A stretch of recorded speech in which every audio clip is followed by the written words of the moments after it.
धारावी के रीडेवलपमेंट को लेकर वेस्टर्न मीडिया में एक और आर्टिकल आया है और बिल्कुल भी निराशा नहीं हुई मुझे, क्योंकि जो उम्मीद थी कि ये नेगेटिविटी को ही और फर्दर करेगा बिल्कुल वैसा ही है। इस आर्टिकल का हेडलाइन है threats, fear and hope as Mumbai slum dwellers await the bulldozers.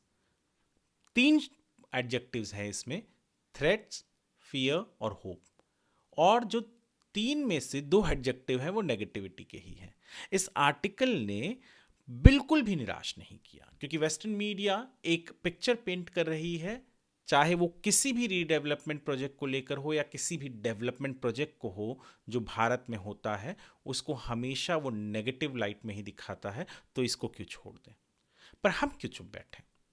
हम जानते हैं कि लोग समझदार हैं, तो हम भी उस समझदारी में थोड़ा इजाफा करें।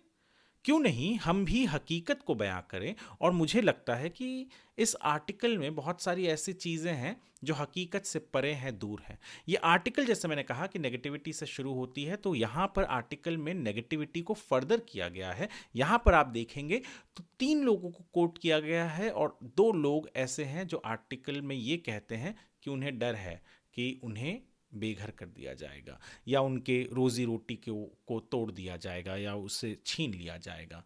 नेगेटिविटी है एकदम। कहते हैं कि लोगों को भरोसे में न लेकर ये प्रोजेक्ट किया जा रहा है। 2 लोगों को कोट किया है आर्टिकल ने और कन्वीनियंटली इग्नोर किया है 1 लाख लोगों को। आप भी सोचेंगे कि मैं 1 लाख लोग क्या बोल रहा हूँ।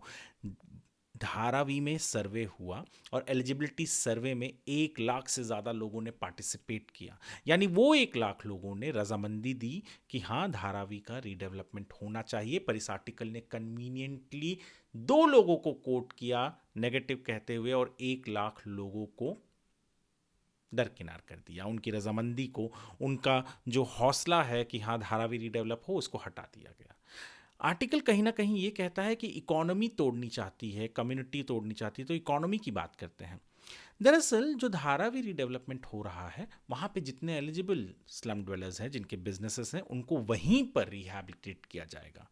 धारावी रीडेवलपमेंट के तहत हर एक एलिजिबल बंदा जिसका कमर्शियल यूनिट है, इंडस्ट्रियल यूनिट है, उसको 225 स्क्वायर फीट फ्री में दिया जाएगा। और यदि उसके ऊपर उसको कुछ चाहिए तो जो रिवायत है कि कंस्ट्रक्शन कॉस्ट देकर वो एक्स्ट्रा जगह ले तो उसे मिल जाएगा। इतना ही नहीं, हर एक रीहैब बिल्डिंग में 10% रिजर्व रखा जा रहा है, ये कमर्शियल यूनिट्स के लिए, इंडस्ट्रियल यूनिट्स के लिए।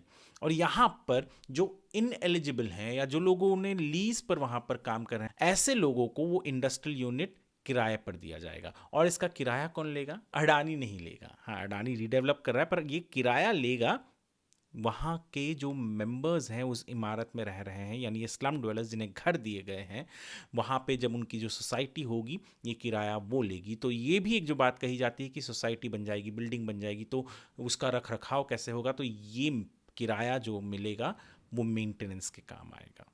एक पिक्चर हमेशा पेंट किया जाता है क्रोनी कैपिटलिज्म का, कि सरकार मतलब सरकार का कोई रोल नहीं रहता, सरकार सब कुछ बिल्डर को दे देती है, यहाँ पे अडानी को सब कुछ दे दे रही है।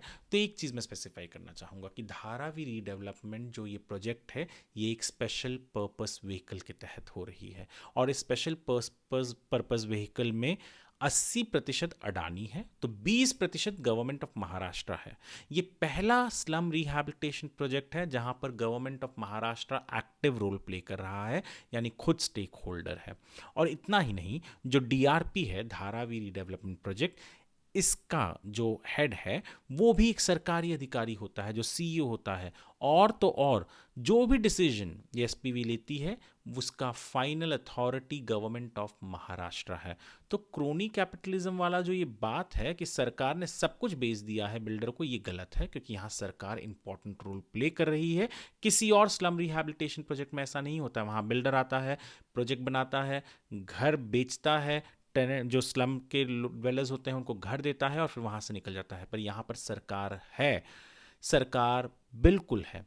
और एक नैरेटिव सेट किया जाता है कि धारावी प्रोजेक्ट एक प्लेग्राउंड है रिच लोगों के लिए, यानी ये कहा जा रहा है कि यहाँ के हर एक पीस ऑफ लैंड अमीरों को बेच दिया जाएगा। हकीकत क्या है आप जानते हैं?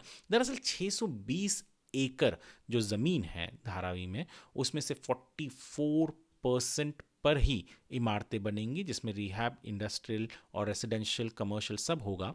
और जो इमारतें होंगी वो सब होगा, और बाकी जो 60% है उसमें क्या होगा, उसमें ओपन स्पेसेस होगा, उसमें आपके लिए ग्रीन स्पेसेस होंगे, आरजी होंगे यानी रिक्रिएशन ग्राउंड होंगे, प्ले ग्राउंड होंगे, स्कूल होंगे, हॉस्पिटल होंगे, रोड्स होंगे, जो इंफ्रास्ट्रक्चर चाहिए रहता है, एमिनिटीज़ जो चाहिए रहता है, जो आज वहाँ से मिसिंग है, जो आप नाले देखते हैं उनकी जगह पे प्रॉपर स्ट्रॉम वाटर ड्रेनेज के सिस्टम्स होंगे। उसके अलावा जो माहिम नेचर पार्क से रेलवे लैंड की ज़मीन है वहाँ पर पूरा एक ग्रीन स्पाइन बनेगा, जो एक ग्रीन एरिया होगा। उतना ही नहीं, जो मीठी नदी है उसको क्लीन करके वहाँ पे प्रोमेनेड बनाया जाएगा, जो रिवर प्रोमेनेड होगा, बायोस्वेल होंगे, ताकि ये जो बाढ़ की बात हम हर बार करते हैं क्योंकि मीठी नदी में ठीक से पानी नहीं जा पाता, बाढ़ की जो सिचुएशन आती है वो नहीं होगा, जो फ्लडिंग होती है वो नहीं होगा। तो ये सब कुछ हो रहा है। अगर क्रोनी कैपिटलिज्म और प्लेग्राउंड फॉर द रिच होता तो हम भी जानते हैं कि बिल्डर्स किस तरीके से 1 स्क्वायर मीटर या 1 स्क्वायर फीट भी नहीं छोड़ते, वहाँ पर भी घर बनाकर बेच देते हैं क्योंकि वहाँ उन्हें पैसा कमाना होता है।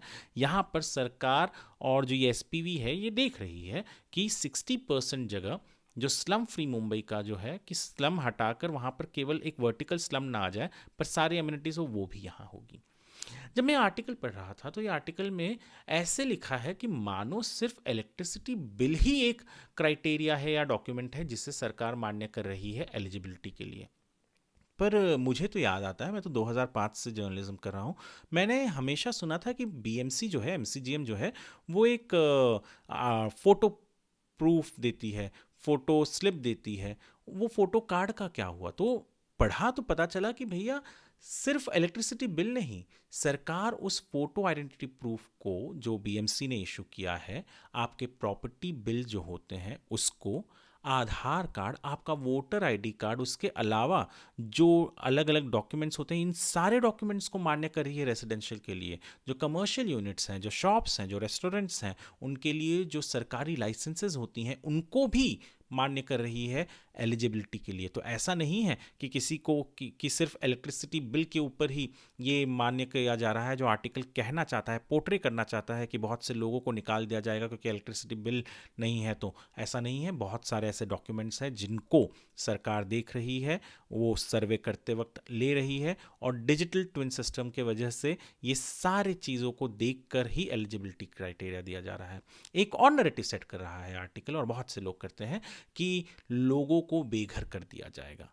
ये पहला प्रोजेक्ट है कि जिसमें कोई भी व्यक्ति बेघर नहीं होने वाला है। जितने लोग धारावी में रहते हैं उनको घर मिलने वाला है। कैसे मिलने वाला है, कहाँ मिलने वाला है, मैं आपको बताता हूँ। दरअसल धारावी में जो लोग 2000 के पहले हैं, रहते हैं और एलिजिबल हैं, उन्हें धारावी में ही 350 स्क्वायर फीट का घर मिलेगा। जो कमर्शियल यूनिट्स हैं, मैंने पहले ही बताया, 225 स्क्वायर फीट का उन्हें मिलेगा और वो एक्स्ट्रा खरीद सकते हैं कंस्ट्रक्शन कॉस्ट पर। अब जो लोग 2000 के बाद और 2011 के पहले तक के हैं, उन्हें भी घर दिया जाएगा एमएमआर में 300 स्क्वायर फीट का, वो भी 2.5 लाख रुपए में। इतना सस्ता एमएमआर में आपको कहीं घर नहीं मिलेगा। मुझे याद है कि हाल ही में महाड़ा की लॉटरी हुई थी, कोंकण बोर्ड की, थाने में जिसका लॉटरी हुआ था, 1.5 लाख लोगों ने भरा था फॉर्म, वहाँ पे एक भी घर 2.5 लाख का नहीं था। तो एमएमआर में 2.5 लाख का घर कहीं मिलता है, आप बता दीजिए, लोग लाइन लगा लेंगे उसको लेने के लिए। इतना ही नहीं, जो उसके अलावा जो इनएलिजिबल है उन्हें भी एक घर है दिया जाएगा यहीं एमएमआर में, जो होगा रेंट पर 12 साल के लिए। उसके बाद में उन्हें उनका घर मिल जाएगा, वो उनका घर हो जाएगा। उसके बीच भी वो एक लमसम देकर वो घर ओनरशिप पे ले सकते हैं। तो एक भी व्यक्ति को बेघर नहीं किया जाएगा। एक बात और कही जा रही है कि लोगों को उठाकर देवनार फेंक दिया जाएगा। किसी को कहीं फेंका नहीं जा रहा। सरकार ने क्लियर कर दिया है कि देवनार जो है वहाँ पर जब घर बनेंगे उसके पहले जो भी लैंड है उसको साइंटिफिकली बायोमाइन किया जाएगा। उसके अलावा जो एक्सपर्ट्स हैं, जब तक वो ओपिनियन नहीं दे देते कि हाँ या ये रहने लायक है, तब तक वहाँ पर एक भी ब्रिक नहीं ले किया जाएगा, यानी कंस्ट्रक्शन नहीं होगा, लोग वहाँ नहीं जाएंगे।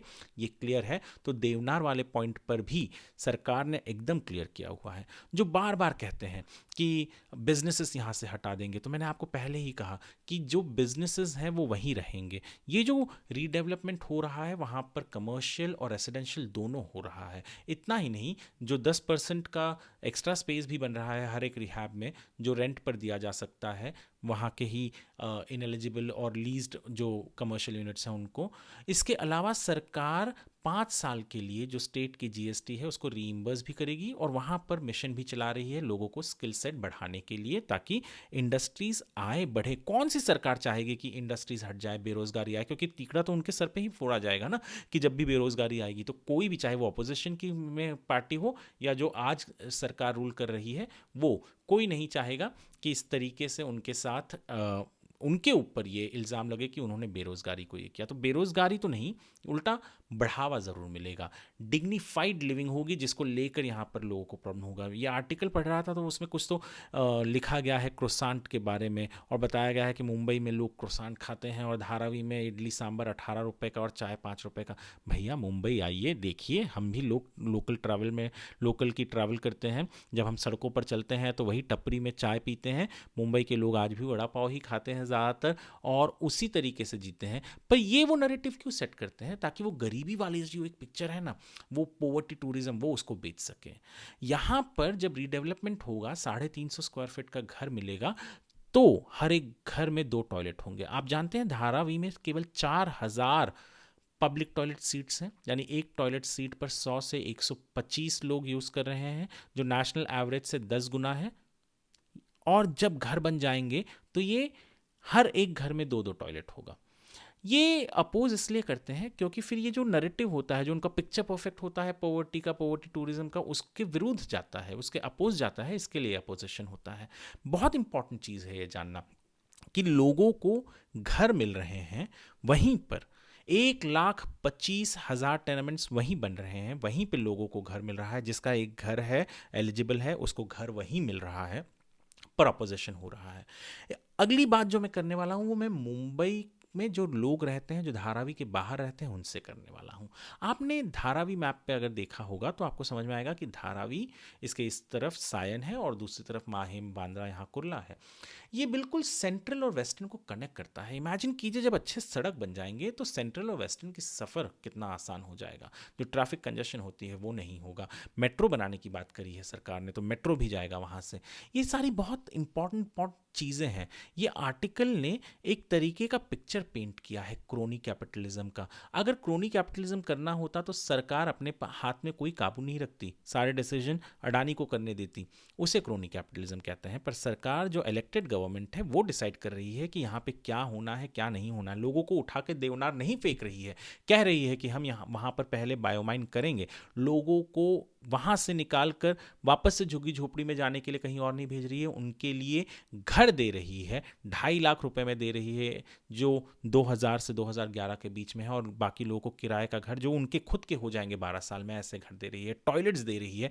वो जो लंबी लंबी गटर, ओपन गटर है जहाँ पर लोग बैठे रहते हैं, वो पिक्चर नहीं देखने मिले, इस तरीके का काम कर रही है। जो पोट्री, जो टेलरिंग के बिजनेसेस है, ये सारे वहीं पर होंगे, किसी भी बिजनेस को इम्पैक्ट नहीं करिए। कौन सी सरकार चाहेगी कि 1 से 2 बिलियन डॉलर की इकोनॉमी वाली, रेवेन्यू वाली, जहाँ से आ रही है धारावी से, उसके इंडस्ट्रियलाइजेशन को इम्पैक्ट करे नेगेटिवली? वो तो चाहेगी कि और ग्रो हो, और उसी तरीके से काम हो रहा है।